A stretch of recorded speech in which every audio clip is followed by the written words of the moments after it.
Bonjour François, Bonjour, comment vas-tu? très bien et toi? Ça va très bien, ça va très bien.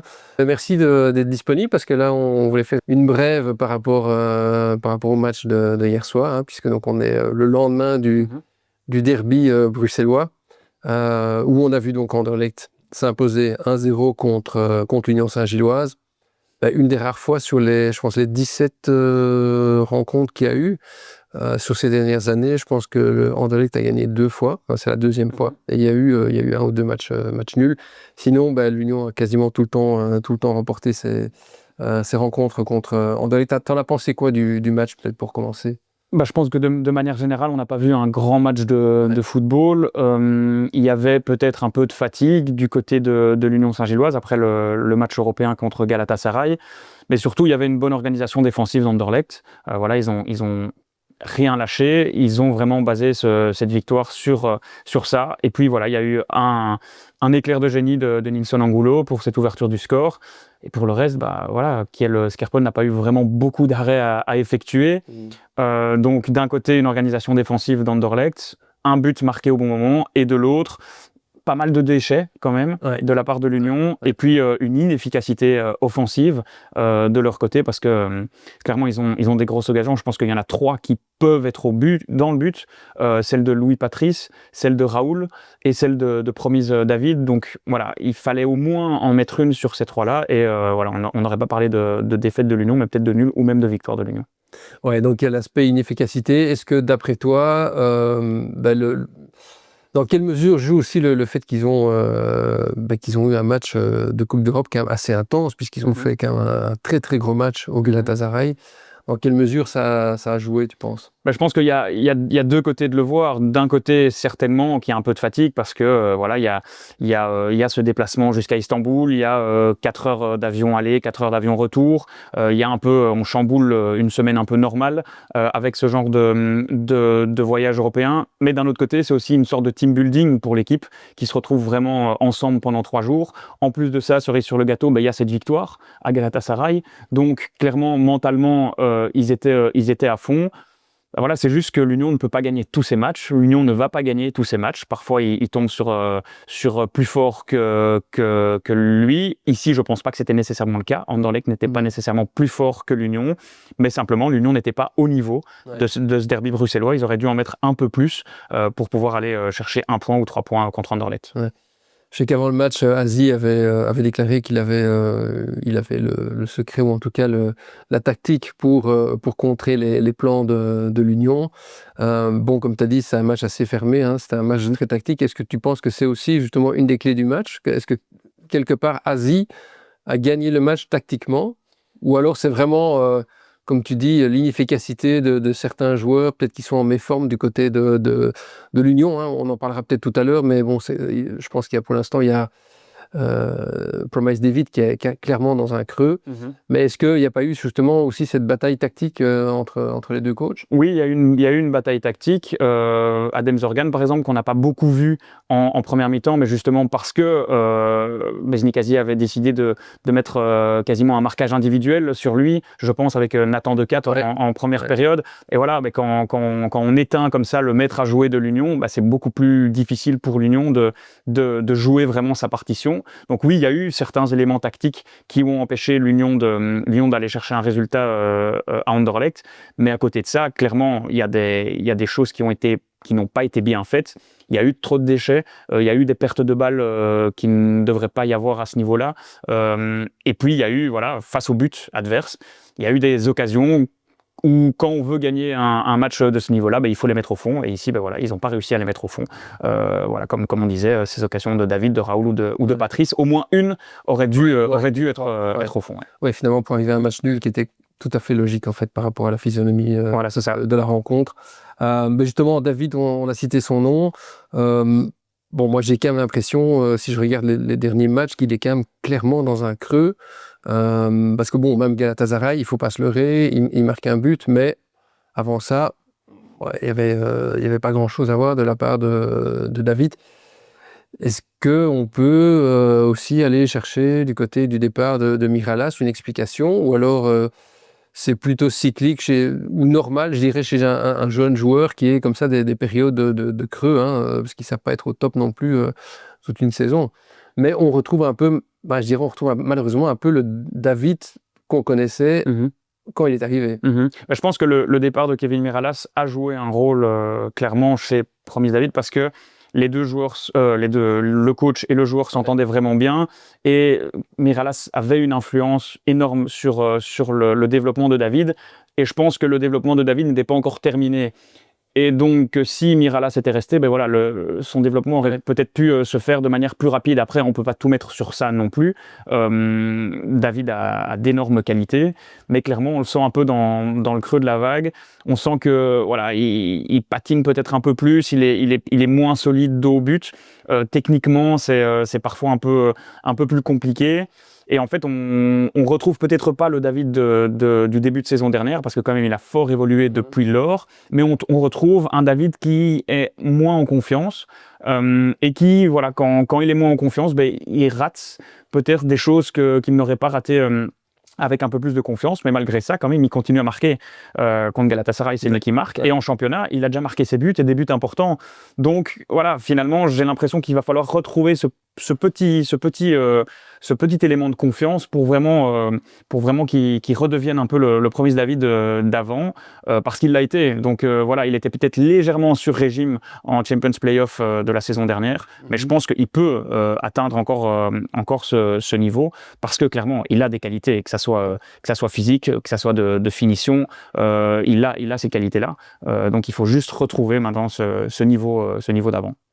Ouais. Moi, l'observation que je me faisais aussi, c'est par rapport, je dirais, un peu l'ensemble de l'attaque unioniste cette année-ci, c'est qu'il y a peut-être moins de constance, en fait. Tu te rends compte qu'il y a certains joueurs qui...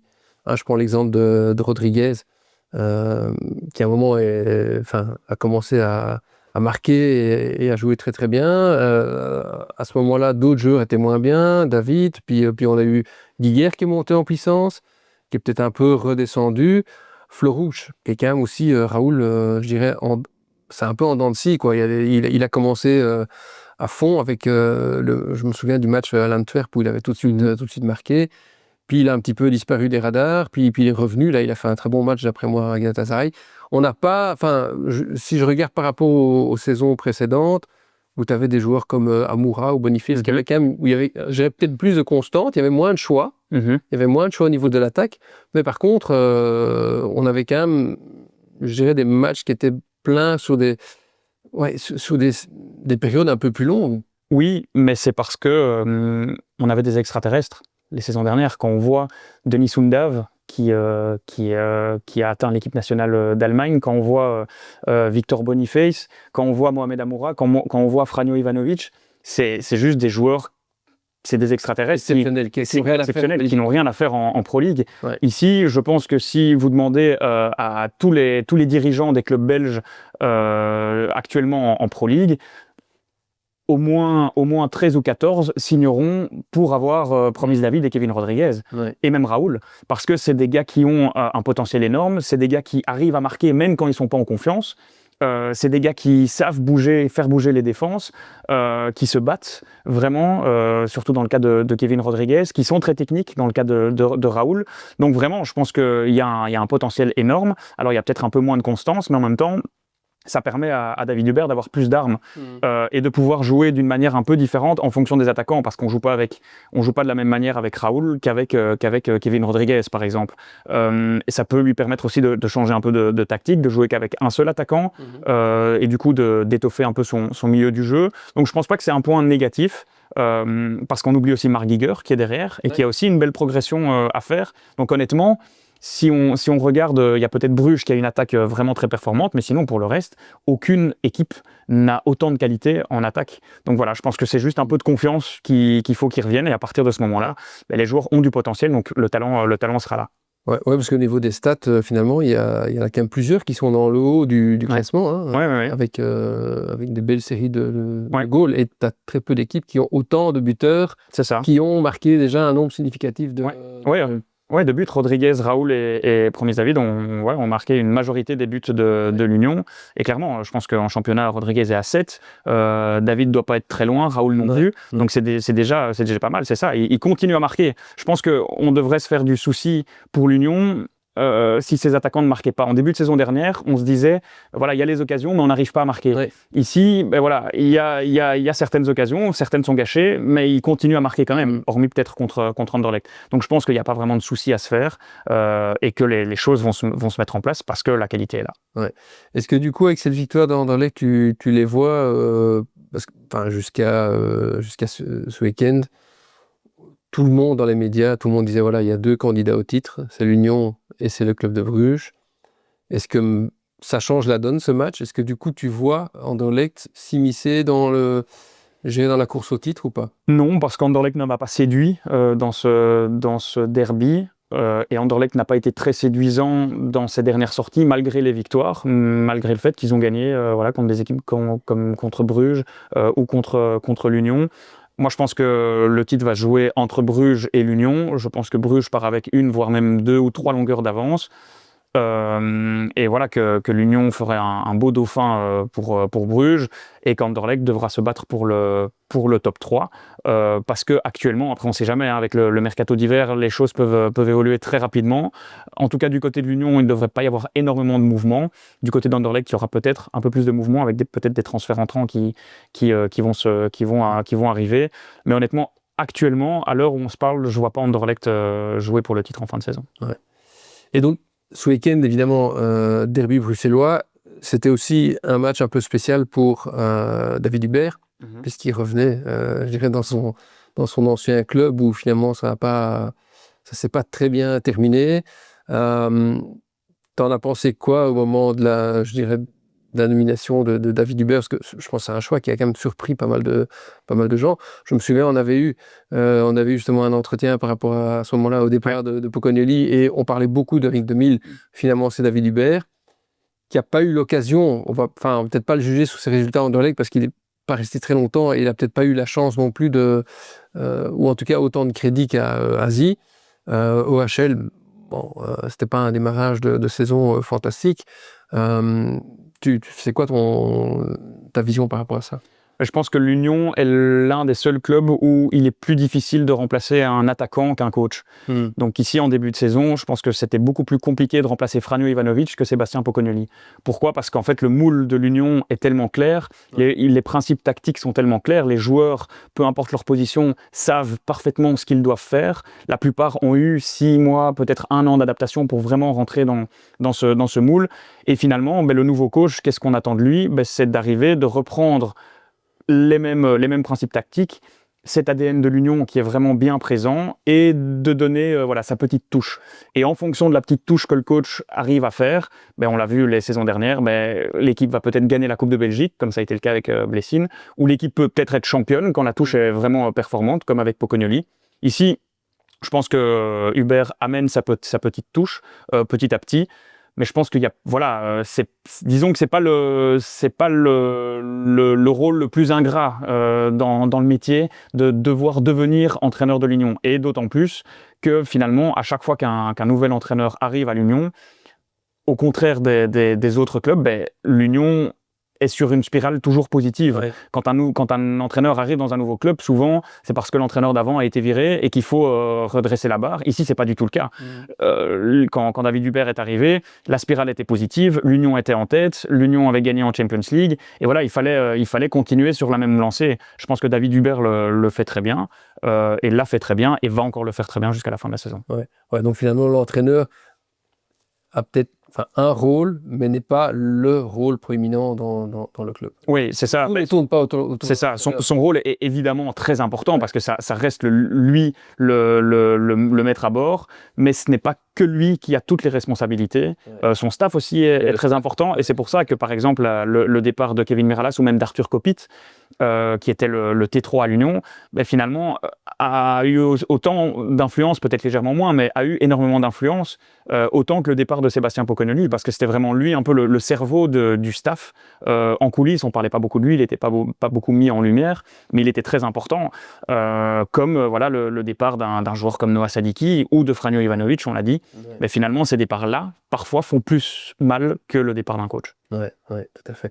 Et alors, juste pour revenir, une dernière chose par rapport au match, David Hubert a fait confiance à l'équipe qui a gagné à Galatasaray. Bon, comme tu dis, il y a probablement l'aspect, le boost psychologique, le fait d'avoir gagné, et aussi peut-être le fait de vouloir récompenser justement l'équipe qui a fait un super match. Mais est-ce que d'après toi, il y a peut-être des changements qui auraient pu se faire peut-être plus tôt dans le match, ou en tout cas certains joueurs. Je pense par exemple, mais bon, il y a peut-être d'autres raisons, mais faire jouer quelqu'un comme Boufal, qui aurait peut-être pu amener cette touche technique supplémentaire, arriver peut-être à trouver les espaces contre la défense qui était quand même bien repliée d'Anderlecht. Ouais, le cas Boufal est assez particulier parce qu'il s'est légèrement blessé pendant son échauffement. Pendant l'échauffement, il est retourné sur le banc, il a montré, je pense, sa malléole ou sa cheville à un des kinés, un des docteurs de l'équipe. Donc, je pense pas qu'il était à 100% pour pouvoir monter à ce match-là. Après, est-ce que David Hubert aurait pu faire des changements plus tôt dans le match? Oui. Mais rappelez-vous ce qui s'est passé à Galatasaray. Et moi, j'étais le premier à dire il faut enlever Promise David à la mi-temps parce que c'est pas possible.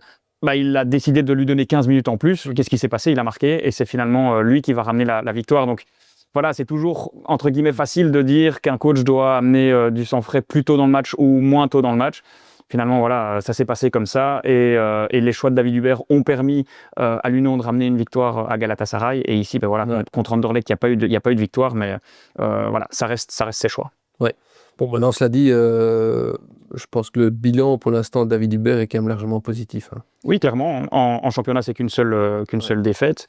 Il y a quand même une victoire en Champions League et pour très peu, il y a un nul à l'Atlético Madrid aussi. Donc la dynamique est positive et la dynamique reste positive parce que on l'oublie peut-être un peu trop vite, mais l'Union reste en tête du championnat. L'Union a toujours 5 points d'avance sur Anderlecht. L'Union n'a encaissé que 9 buts en 16 matchs de championnat. Et l'Union n'a perdu que 2 matchs sur 16 en championnat. Donc ça reste un début de saison très très bon. De loin des très bonnes stats et les meilleures stats de la D1 pour l'instant. Clairement. Ouais, non, c'est clair. Écoute, super, merci. En tout cas, merci de nous avoir éclairé par rapport à ce derby, qui était en tout cas très chaud au niveau de l'ambiance. J'ai eu l'occasion d'y aller. Le stade était bouillant, même si c'était un peu moins bouillant sur le terrain. Mais voilà. Écoute, merci beaucoup, François. Avec plaisir. On se reparlera très bientôt pour d'autres matchs marquants de l'Union. Et passez une bonne soirée. Merci, à bientôt. Ciao.